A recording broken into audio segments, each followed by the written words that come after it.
Hello everyone, this is Poonam. I welcome you all in today's physics session.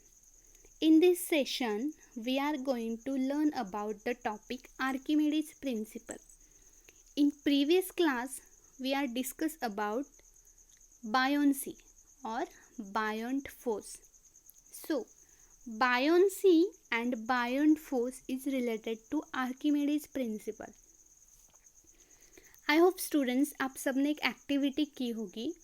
अगर आपने कुछ liquid tank में या वाटर टैंक में कुछ स्टोन या कोई ऑब्जेक्ट अगर आपने डाला होगा तो उसमें उस वाटर टैंक से कुछ वाटर बाहर फ्लो होता है.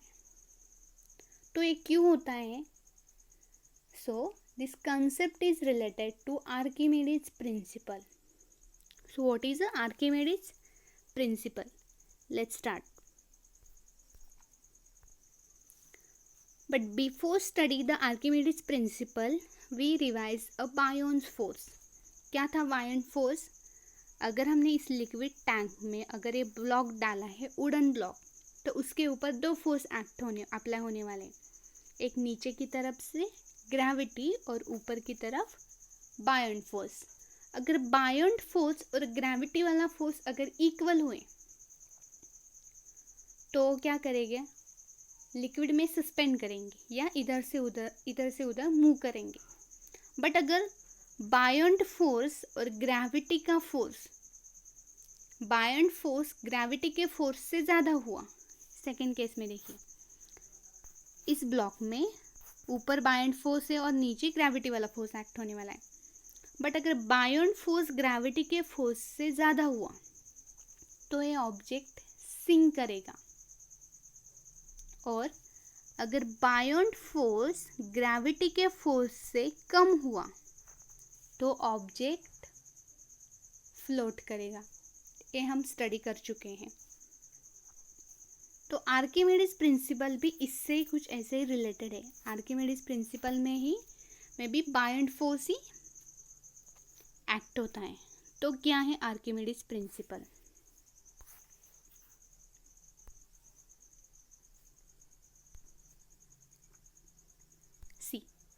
An object is partially or wholly immersed in a fluid.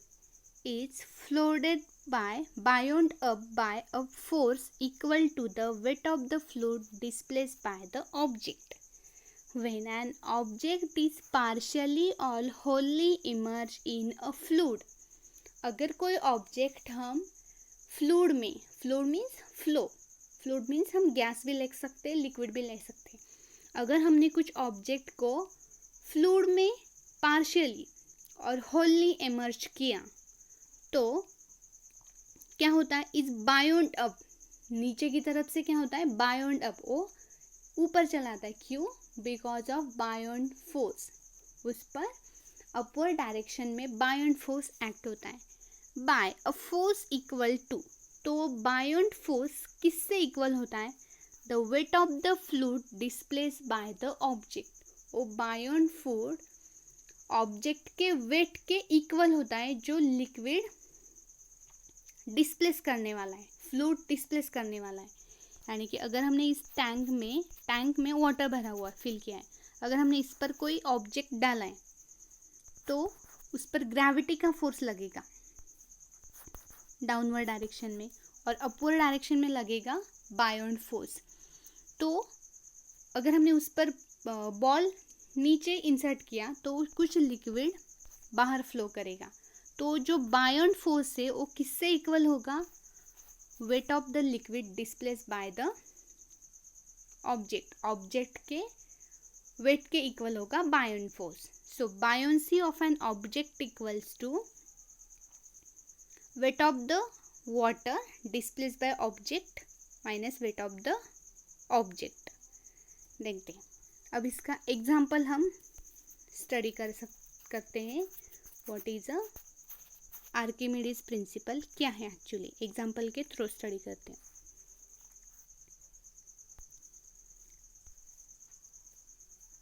सी, यहाँ पे आपको एक ब्लॉक इससे कनेक्टेड है. कनेक्टेड हुआ दिख रहा है। तो इसका वेट आप देख सकते हैं, इसका वेट है वहाँ से 5 kg, यहाँ पे लिखा हुआ है 5 kg। 5 kg का ब्लॉक हमने इससे कनेक्ट किया, यहाँ पे पॉइंटर भी आपको दिख रहा है 5 kg। तो इस पर सपोज वेट मास है 5 kg, तो इसका वेट कितना होगा? सपोज मान लेते हैं कि यहाँ पे ग्रेविटी g है 10 मीटर पर सेकेंड स्क्वायर, तो उसका वेट कितना होगा? W equals to mg, 5 into 10, 50 newton. तो इस ब्लॉक पर हम कितना फोर्स एक्ट करने वाले हैं? इसका ग्रेविटी का फोर्स कितना है? 50 न्यूटन। 50 न्यूटन। इस ब्लॉक का वेट है 50 न्यूटन। अब देखिए 50 न्यूटन वेट कब है? जब तक ये एयर में है, यानी कि हमने इसे लिक्विड में अभी तक इंसर्ट नहीं किया है। तो अगर आर्किमिडीज ने क्या बताया था? अगर हम इसको फुल्ली और पार्शियली किसी लिक्विड में इमर्ज करते, फ्लूइड में इमर्ज करते हैं, तो यहाँ पे इसका वेट तो अभी 50 न्यूटन है और ये वाटर टैंक है, इसमें वाटर भरा हुआ है। अगर हमने इस ब्लॉक को 50 न्यूटन वाले ब्लॉक को अगर हमने इस पर डीप किया, अभी हमने फुल्ली इमर्ज किया इस पर, तो इसका वेट कम हो जाता है। तो अब इसका वेट कितना है? यहाँ पे आपको दिख रहा होगा 3 kg, पॉइंटर 3 kg, 3 kg का वेट है, यानी कि उस पर मास है तो वेट कितना होगा? 30। ग्रेविटी है तो हमने 10 मान लिया, 10 मीटर पर सेकेंड स्क्वायर। तो इसका वेट हुआ 30 न्यूटन। पहले था 50 न्यूटन, अब है 30 न्यूटन। तो इसका वेट कम हुआ है यहाँ पे। क्यों? Because of बायोंट force. तो बायोंट फोर्स भी लगने वाला है, बट कितना बायोंट फोर्स लगने वाला है उस पर? देखिए जैसे ही हमने इस ब्लॉक को पानी में इमर्ज किया तो कुछ तो लिक्विड यहाँ पे डिस्प्लेस हुआ होगा। कितना वाटर डिस्प्लेस हुआ है? 2 kg। टोटल कितना था? 5 kg का, और यहाँ पे कितना है? 3 kg। तो 2 kg क्या हुआ? 2 kg वाटर डिस्प्लेस हुआ है। सो ये जो 2 kg वाटर है ये यहाँ से डिस्प्लेस तो हुआ है, और इसका ब्लॉक का वेट कितना बचा है? 3 kg। So 3 kg is a apparent wait. 3 kg क्या है? इसका एपरेंट वेट। और जो 5 kg था और 50 न्यूटन था वो है उसका real weight. 50 newton is a real weight and 30 newton is a apparent weight. तो कितना वेट लॉस हुआ यहाँ पे? 2 kg और 20 न्यूटन। 20 न्यूटन इतना वाटर उसने डिस्प्लेस किया है। जैसे ही हम किसी ऑब्जेक्ट को वाटर में या लिक्विड में इंसर्ट करते हैं, पार्शियली और फुल्ली। पार्शियली मीन्स हाफ, आधा ही पोर्शन उसका अगर हमने डिप किया तो क्या होता है? उसके वेट इतना फोर्स वो बाहर फ्लो करता है। यहाँ पे हमने वही स्टडी किया है। पहले था 50 न्यूटन, इमर्ज करने के बाद हुआ 30 न्यूटन, और उसने कितना लिक्विड बाहर फ्लो किया है? 20 newton. So 50 is a real weight, 30 is a apparent weight and 20 is a जो कुछ लॉस हुआ है उसने डिस्प्लेस किया है वो 20 newton. So this is a Archimedes principal. Archimedes ने क्या बोला है कि अगर हम किसी ऑब्जेक्ट को लिक्विड टैंक में इंसर्ट करेंगे तो उसके वेट इतना फोर्स नीचे की तरफ तो बायोंट फोर्स अप्लाई होता है, तो उसके वेट इतना फ्लूइड ही वो बाहर फ्लो करता है। This is the Archimedes principal. तो एपरेंट वेट क्या है वो हम देखते हैं।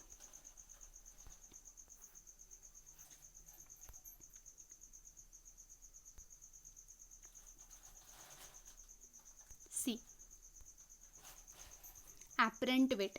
When an object are in fluid, their weight appear lower because of buoyancy force that pushes upward on the object.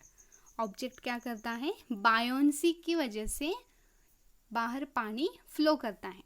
तो यही एग्जांपल है वही। पहले उसका वेट था 7 kg यानी कि 70 न्यूटन, और पानी उस पर डिप करने के बाद उसका वेट हुआ है 4 kg और 40 न्यूटन, तो कितना वेट लॉस हुआ है वहाँ पे 30 न्यूटन। सो एपरेंट वेट कितना है उसका 40 न्यूटन और उसने कितना मास लॉस किया है 40 न्यूटन, तो रियल उसका 70 न्यूटन था। सो आर्किमिडीज वही बताता है, अगर हमने किसी ऑब्जेक्ट को पार्शियली और फुल्ली बॉडी में और फ्लूइड में इंसर्ट किया तो नीचे की तरफ से बायोंट फोर्स अप्लाई होता है और weight of the force is equals to weight of the object displace by the fluid. Object के वेट के इतना लिक्विड वो बाहर फ्लो करता है। This is a Archimedes principle. I hope students you are understood.